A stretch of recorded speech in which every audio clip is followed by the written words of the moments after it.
20 lost survival skills from 1776 every American family must relearn.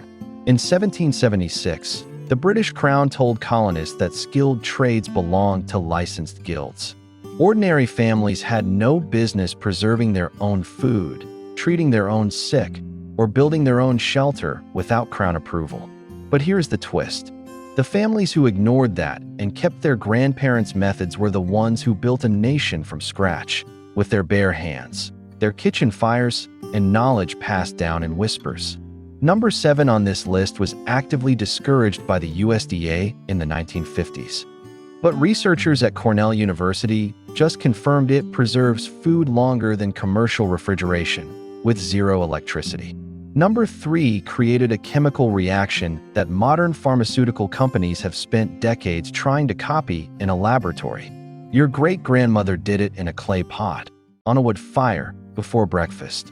These 20 skills were so effective that entire industries, food processing, pharmaceutical, utility, were built on making sure you never learned them. Somebody got very rich the day your family forgot.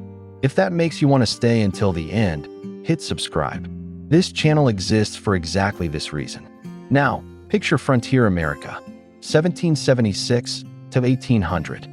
No grocery stores, no pharmacies, no municipal water running to your door. The government could not reach most families, and that was not an accident. That was the design. Families that waited for outside help during hard winters and crop failures often did not make it. Families that held on to indigenous and ancestral knowledge. The old ways of storing, healing, building, and trading survived. Some of them thrived so well they became the first settlers west of the Appalachians. Self-sufficiency was not poverty. It was power. And at some point, someone decided you should not have it anymore. Stay with me to the end. Let us count them down. Number 20. Saltbox curing. Walk into any colonial kitchen and the first thing you would notice is a wooden box, roughly the size of a small chest, sitting near the fire. It was packed with coarse salt. Hanging above it or buried inside it, pork belly, beef brisket, fish. Your great-grandmother did not need a refrigerator. She needed salt, time, and knowledge. That box replaced the entire cold chain. No electricity. No monthly utility bill. No expiry date printed on a plastic wrapper. In the 1970s, the FDA began pushing hard against home-cured meats, citing nitrate concerns and safety risks.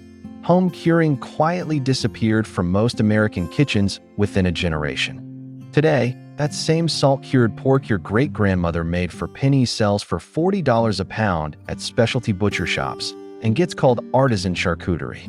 The knowledge did not become less valuable. You just got charged to have someone else use it.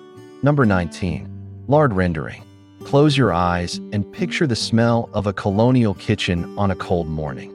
Fat sizzling slowly in a heavy iron pot. Your grandmother skimming the clear, golden liquid off the top and pouring it into a crock to set. That was lard. And for 300 years, it was the most useful substance in any American home for frying, baking, waterproofing leather, treating dry skin, and greasing wagon wheels. Then in 1911, Procter & Gamble introduced Crisco. Their marketing campaign was one of the most aggressive in American food history. They called lard dirty, primitive, dangerous.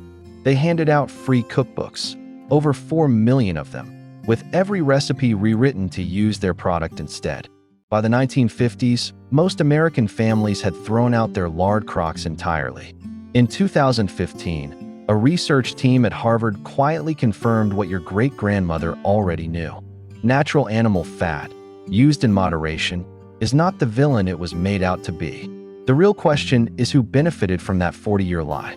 Procter & Gamble's annual revenue is now over $80 billion. Your great-grandmother's lard crock cost nothing. Number 18. Sourdough starter keeping. Every serious colonial kitchen kept a sourdough starter, a small clay jar of wild yeast, fed daily with flour and water, kept warm near the fire. Some of those cultures were passed from mother to daughter across multiple generations. There are documented sourdough starters in the United States today that are over 150 years old and still fully active. In the early 20th century, Commercial yeast companies began lobbying bakers and eventually home cooks with a simple message. Their product was faster, cleaner, and more reliable. They were not wrong about faster. But speed was not the point. The wild fermentation in a sourdough starter breaks down gluten differently, produces acids that extend shelf life naturally, and creates a depth of flavor that commercial yeast simply cannot replicate. When you buy a packet of dry yeast at the store, you are paying for convenience. What you are giving up is nutrition, flavor, and freedom from the supply chain. Number 17. Root cellar temperature management. Before mechanical refrigeration, every family that wanted to eat through winter dug a hole in the ground. Not randomly, with precise knowledge of soil depth, airflow, humidity, and seasonal temperature. A well-built root cellar maintained between 32 and 40 degrees Fahrenheit year-round using nothing but the earth itself. Carrots, potatoes, turnips, cabbages, apples, stored for 6 to 8 months without a single watt of electricity. Researchers at Cornell University's Agricultural Extension Program have confirmed that properly managed root cellar storage preserves nutrient content in root vegetables better than modern refrigeration over long periods. The earth does not dry food out the way a refrigerator coil does. Your great-grandmother's vegetables came out of the ground in March, tasting like they went in during October. Your refrigerator cannot say the same. Number 16. Wood ash lye soap. Every colonial fireplace produced something most people today throw away: ash. Your great-grandmother collected it. She packed it into a barrel with a hole at the bottom, poured rainwater through it slowly, and collected the liquid that dripped out. That liquid was lye. She combined it with rendered fat, the same lard from number 19, and made soap. Hard, effective, fully biodegradable soap. From fireplace ash and kitchen scraps. In the early 20th century, companies like Procter & Gamble, yes, them again, began marketing commercial soap and detergent as modern, scientific, and safe. The implication was that homemade lye soap was harsh and unpredictable. What they did not mention is that their products introduced synthetic chemicals into American waterways that are still being studied for long-term health effects. Your great-grandmother's soap left behind nothing but clean. Number 15. Vinegar-Brining without sugar. The pickles your great-grandmother made did not need sugar. She used raw apple cider vinegar, salt, water, and whatever herbs grew in her garden: dill, garlic, mustard seed. The result was a naturally fermented, probiotic-rich, preserved vegetable that kept for over a year without refrigeration. Walk down the pickle aisle of any modern grocery store and read the ingredient list. High fructose corn syrup. Yellow dye number 5. Calcium chloride. The modern pickling industry took a free, simple process and made it dependent on a supply chain and a shopping trip. Number 14. Animal fat lamp oil. Before kerosene, families burned rendered animal fat in simple clay or tin lamps. Tallow, beef fat, burned cleanly and steadily. It smelled faintly of the kitchen. It cost nothing beyond the slaughter of an animal the family was already using for food. When John D.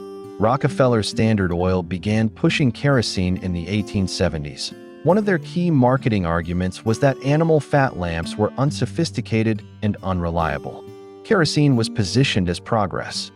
Today, during a grid failure, kerosene is a fire hazard in an enclosed space. A tallow candle or fat lamp is not. Your great-grandmother's light source requires no supply chain, no delivery, and no payment to any corporation. It just requires an animal and the knowledge of what to do with it. That knowledge is exactly what they spent a century making you forget. Here is something the modern wellness industry is charging you $18 for, and your ancestors got it completely free. Colonial families did not waste a single part of an animal. Not one. Hooves were boiled down for glue. Fat was rendered for candles and soap. Awful. The organs most of us today would throw away without a second thought was used as medicine, as fertilizer, and as food. A single hog, properly processed, could feed a family, light their home, clean their clothes, and treat their wounds for months. One animal, zero waste, no store required. The centerpiece of all of it was bone broth. Your great-grandmother would take the bones left from any meal, chicken, beef, pork, It did not matter, and put them in a pot with water and a splash of vinegar to pull the minerals out. Then she would let it simmer, not for an hour, not for an afternoon, for 2 to 3 full days over a low fire. What came out was thick, dark, and rich with collagen, calcium, magnesium, and natural gelatin. She skimmed the fat off the top in layers and used that separately.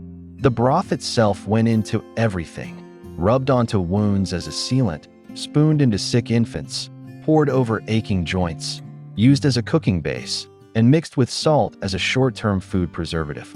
Today, that same collagen your great-grandmother pulled from leftover bones costs $34 for a 30-serving tub at GNC. The label calls it a joint support supplement. The wellness industry calls it a breakthrough. Your great-grandmother called it Tuesday. She did not need a supplement aisle. She needed a pot, a fire, and knowledge that nobody had sold her yet. Number 13. Hand-dug well construction. Before municipal water systems existed, every family that wanted water dug for it themselves. Not randomly, with careful knowledge of land slope, soil type, and seasonal water table movement. A well-placed hand-dug well, lined with stone to prevent collapse, could supply clean water to a family and their animals for generations. The digging was hard work, but it was a one-time investment. After that, the water was free, forever. In 1945, the United States Public Health Service began pushing nationwide water fluoridation. By the 1960s, connecting to the municipal water supply had shifted from a convenience to an expectation, and in many areas, eventually a legal requirement. Today, the average American family pays over $500 a year for water that comes out of a tap they do not control, treated with chemicals they did not approve, managed by a utility company they cannot negotiate with. Your great-grandfather dug his water out of the ground once and never paid another bill. That is not primitive. That is sovereign. Number 12. Tallow candle dipping. This one connects directly to number 14 from our last block, but it deserves its own moment. Colonial families did not just burn fat for light. They made candles in batches as a household event. Rendered tallow was melted in a deep pot. Wicks made from twisted cotton or plant fiber were dipped slowly, pulled out, allowed to cool, then dipped again, layer by layer, until the candle reached the right thickness.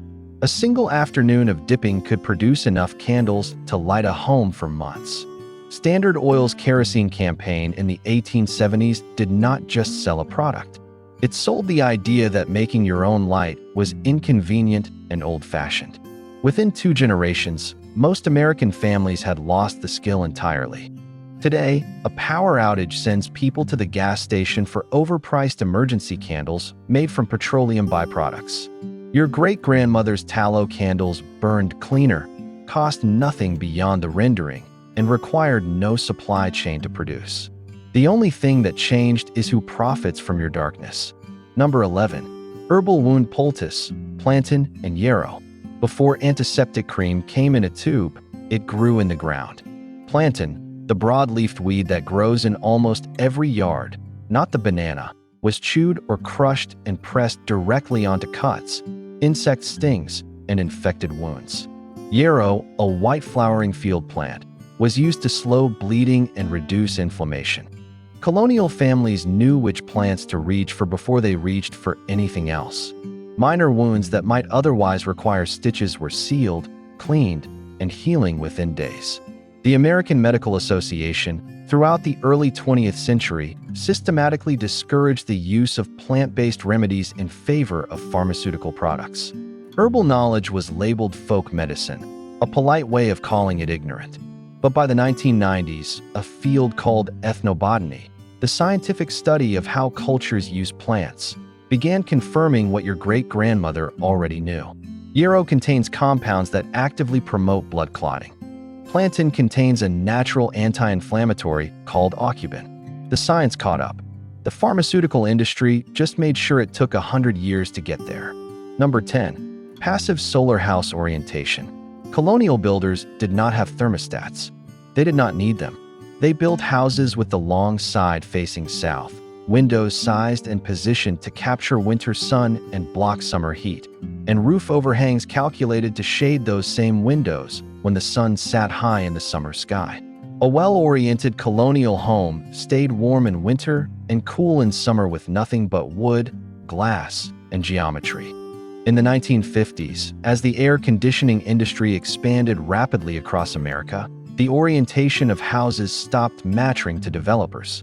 Subdivisions were laid out for maximum lot efficiency, not solar gain. Houses were built facing whatever direction the street ran. Why design for the sun when you could sell a unit that ran on electricity instead? Today, American households spend an average of $2,000 a year on heating and cooling. Your great-grandfather's house knew what season it was and responded accordingly, at zero cost, for the life of the structure.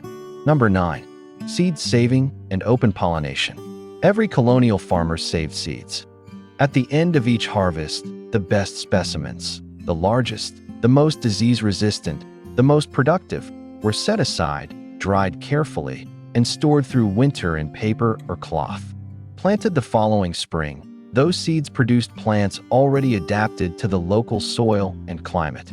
Over generations, families developed strains of corn, beans, and squash that were perfectly suited to their specific land. Monsanto introduced hybrid seed varieties commercially in the mid-20th century. Hybrid seeds produce strong first-generation crops, but the seeds from those crops do not reliably reproduce the parent plant. Farmers who plant hybrid seeds must buy new seed every single year. That is not an accident of biology. It is a business model. Your great-grandfather's seeds were self-renewing, free, and improving every season. Today's commercial farmer pays that bill annually, indefinitely, with no exit. Number 8. Natural insulation, moss, clay, and straw bale. Colonial builders packed the gaps in their walls with whatever the land provided. Dried moss, river clay mixed with straw, wool scraps, animal hair. These materials were free, local, and surprisingly effective. A well-insulated straw bale wall has a thermal resistance value that modern builders are only now beginning to take seriously again in sustainable construction circles.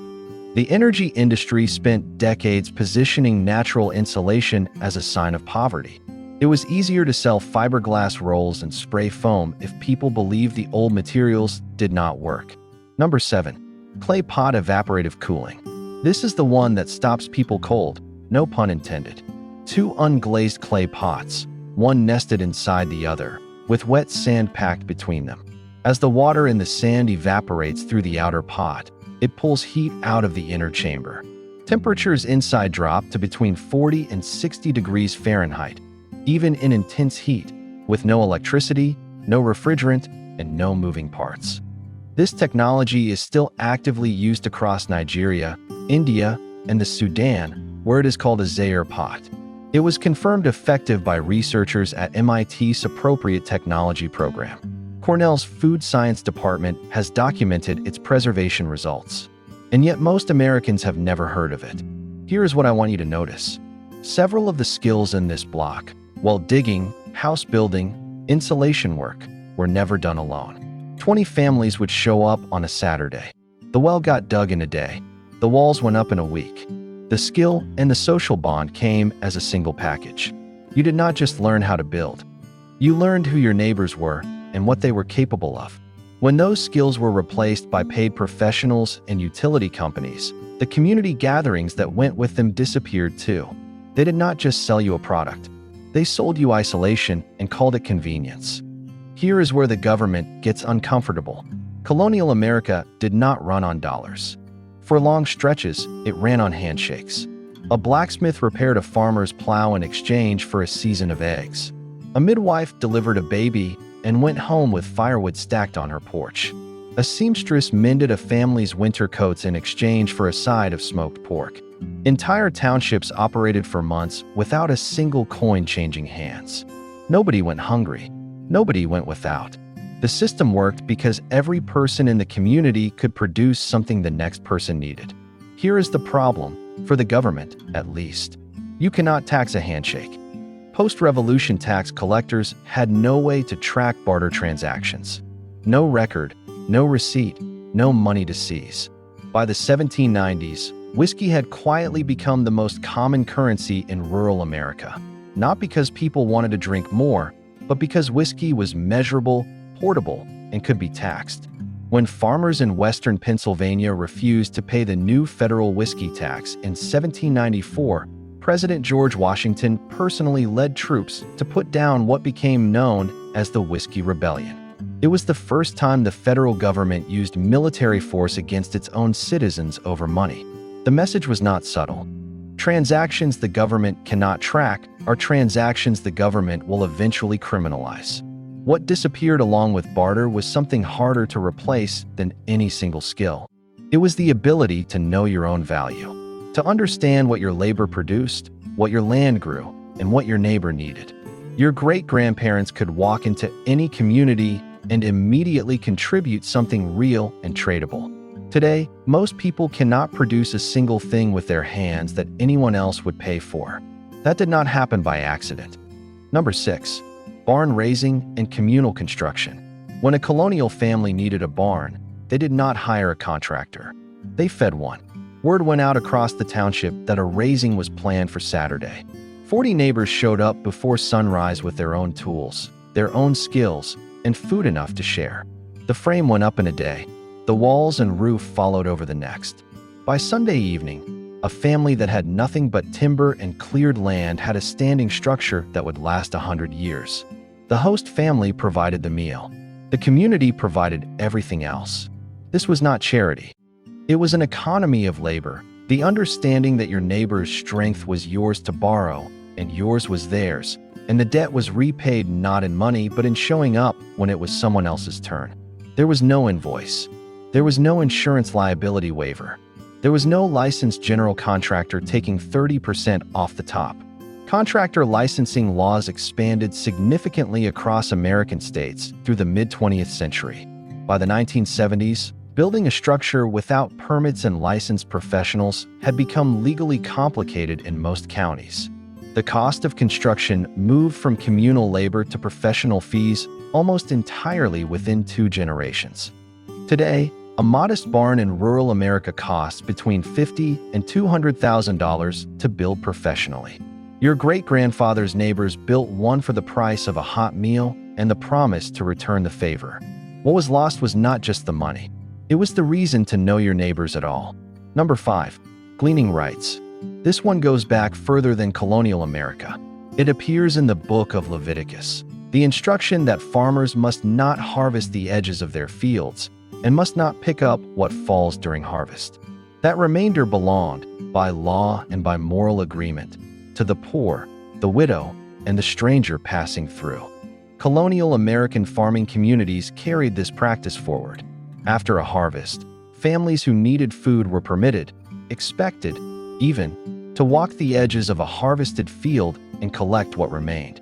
Corn left on the stalk, potatoes missed by the plow, apples fallen from the orchard.